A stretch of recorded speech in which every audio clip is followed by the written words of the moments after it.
प्रत्येक गोष्टीत लुडबुड पाहिजे. कोणाला ते तुम्हीच बघा पुढे. हाय, मी Archala. Welcome to my mini vlog. आज भाजी आणायला गेले होते आणि घरी यायला बराच उशीर झाला गर्दी असल्यामुळे. आणि मी घरी आले तर माझी शंटी माझी वाटच बघत होती आणि मॅडमला दार उघडं दिसलं की बाहेर पळायला पाहिजे.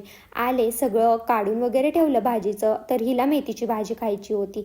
ही बकरी आहे का मांजर हेच कळत नाही. मग फ्रीज उघडला, सगळ्या भाज्या वगैरे सेट करून ठेवायला घेतल्या. तर आमच्या मॅडमला फ्रीजमध्ये जाऊन बसायचं होतं. आता बोला तुम्हीच, हिला काय करायचं? हिचं चोंबडे मामी नुसत्या लुडबुड लुडबुड असते मध्ये. आणि मला स्वयंपाक पण करायचा होता आणि सकाळी मला मेथीची भाजी करायची होती. मग ती निवडायला घेतली. छान अशी ती निवडून झाल्यावर संध्याकाळच्या स्वयंपाकाला लागले.